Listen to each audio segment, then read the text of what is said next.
72 घंटे बाद भारत पाकिस्तान एक ही टेबल पर आमने सामने होंगे। 23 अगस्त को दिल्ली में दोनों देशों के एनएसए लेवल की बातचीत के लिए मेज तैयार हो चुका है। सरताज अजीज और अजीत डोभाल के बीच होने वाली इस बातचीत में हिंदुस्तान की ओर से एजेंडा तैयार है। भारत ने आतंकवाद को लेकर पाकिस्तान के लिए 1400 पन्नों का डोजियर तैयार किया है। ये डोजियर पाकिस्तान को सौंपा जाएगा। साथ ही 60 आतंकियों की लिस्ट सरताज अजीज को देने के लिए तैयार है। साथ ही सबसे बड़ा और आखिरी सबूत उधमपुर हमले के बाद पकड़ा गया जिंदा आतंकी नावेद है, जिसके खुलासे के जरिए पाकिस्तान को आईना दिखाने की कोशिश होगी।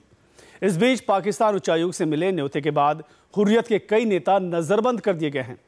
नजरबंद किए गए नेताओं में सैयद अली शाह गिलानी, यासीन मलिक और उमर फारूक समेत कई बड़े नाम शामिल हैं।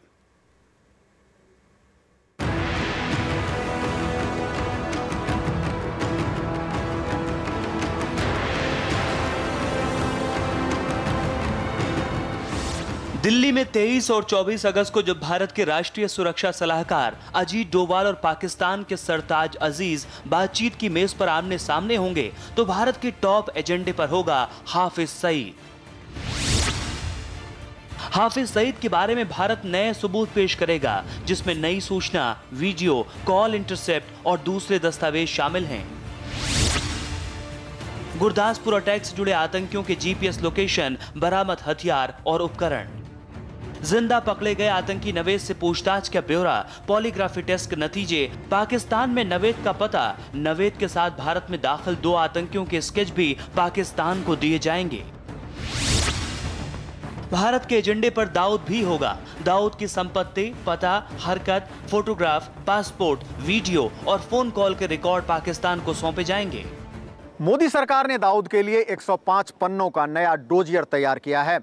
इसके अलावा आतंकवाद को लेकर 1400 पन्नों का नया डोजियर भी तैयार हुआ है, जिसमें पाकिस्तान की जमीन से भारत विरोधी आतंकवाद को लेकर सबूत और दस्तावेज शामिल हैं। अजीत डोभाल और सरताज अजीज की बातचीत में उन 60 मोस्ट वांटेड आतंकियों की लिस्ट पाकिस्तान को सौंपी जाएगी, जो पाकिस्तान में छुपे हैं और उनकी भारत को तलाश है। इन आतंकियों में मौलाना मसूद अजहर से लेकर मोहम्मद सलाउद्दीन, रियाज भटकल, छोटा शकील, टाइगर मेमन जैसे चंद नाम शामिल हैं। इसके अलावा भारत आईएसआई से जुड़े मेजर इकबाल, अमीर रजा खान और मेजर समीर अली के नाम भी पाकिस्तान को सौंपने वाला है। पाकिस्तान परस्त आतंकवाद को लेकर भारत जो डोजियर सौंपने जा रहा है, उसमें 26 से 11 के मुंबई हमलों की धीमी सुनवाई का मुद्दा भी होगा। साथ ही इस हमले के मास्टरमाइंड को लेकर ये बात कही गई है कि पाकिस्तान ने ढीला रवैया क्यों अपनाया। लखवी को लेकर पाकिस्तान का रवैया हमेशा नरम क्यों रहा। भारत इन तमाम मामलों में पाकिस्तान से तुरंत जवाब मांगेगा। मुंबई हमले की सुनवाई तेज करने के लिए जकीउर रहमान लखवी के खिलाफ भारत नए वॉइस सैंपल, आतंकियों से बातचीत, फोन इंटरसेप्ट का ब्यौरा देगा। ये वो दस्तावेज होंगे जिन्हें पाकिस्तानी अदालत में सुनवाई के दौरान पाकिस्तान ने जानबूझकर बतौर सबूत पेश नहीं किया। एनएसएज जो है लिस्ट एक्सचेंज करेंगे, डोसियर्स देंगे। भारत के एनएसए की तरफ से 60 मोस्ट वांटेड टेररिस्ट्स की जो लिस्ट दी जाएगी। पहले ये 50 मोस्ट वांटेड टेररिस्ट थे जिन्होंने पाकिस्तान में पनाह ली हुई है। अब ये बढ़कर 60 हो गई है और ये बढ़ती ही जा रही है। जितने भी हमने डोसियर दिए हैं एक्यूज्ड के बारे में, चाहे वो 26/11 था या बॉम्बे ब्लास्ट केस था, जो भी टेरर एक्टिविटीज़ हुई हैं, उसमें सारे जो एक्यूज्ड हैं वो बाहर खुल्लम खुल्ला घूम रहे हैं, अंदर कोई नहीं है, जैसे कि लखवी और हाफिज सईद वगैरह। भारत की तरफ से नावेद के पकड़ने के बाद बहुत सारा एक डॉसियर सा बन चुका है जो भारत पेश करेगा, और उसमें बहुत सारी सबूत है पाकिस्तान के इन्वॉल्वमेंट, जो दिखाता है कि वो आतंकवाद को कैसे बढ़ावा देती है, भारत के खिलाफ जो आतंकवाद है उसे कैसे वो पालती है वहां पे। तो ये सब चीजें अब भारत देगा पाकिस्तान को। तो मुझे लग रहा है कि ये सारी चीजें जो हो रही हैं कि OIC में कंप्लेंट करना या यूनाइटेड नेशंस में जाना, ये पाकिस्तान डेस्परेट है कि ये बातचीत से भागे। अगर हम मुंबई का बात उठाएंगे, वो समझौता की बात उठाएंगे। अगर वो डिले की बात करेंगे कि आप भाई मुंबई में 7 साल लगा दिए, वो कहेंगे आपने समझौता एक्सप्रेस में के सिलसिले में डिले कर दी।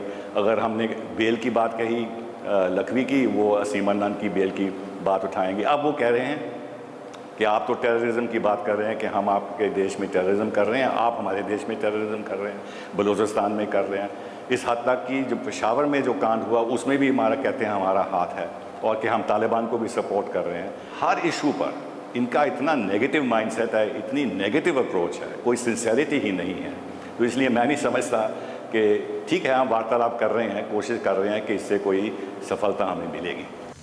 ये भी तय हुआ है कि अगर पाकिस्तान समझौता ब्लास्ट बलूचिस्तान का मुद्दा उठाता है तो भारत का जवाब होगा। मुंबई हमले से समझौता ब्लास्ट की तुलना नहीं की जा सकती। समझौता ब्लास्ट के आरोपियों को भारत ने पकड़ा। समझौता ब्लास्ट के सभी आरोपी जेल में हैं। मुंबई हमले की साजिश पाकिस्तान में रची गई। अमेरिकी हेडली और तहव्वुर राणा से भी जुड़े तार। बलूचिस्तान पाकिस्तान की अंदरूनी समस्या है और बलूचिस्तान में भारत के हाथ का सबूत नहीं है। इस बीच हुर्रियत नेताओं को सरताज अजीज से मुलाकात करने के लिए मिले न्योते के बाद एनएसए अजीत डोभाल ने बुधवार शाम गृह मंत्री राजनाथ सिंह से भी मुलाकात की। 20 मिनट तक चली इस बैठक में यह तय हुआ कि दोनों देशों के एनएसए के बीच होने वाली बातचीत में आतंकवाद ही मुख्य मुद्दा होगा। Shamsher Singh, India TV, Delhi.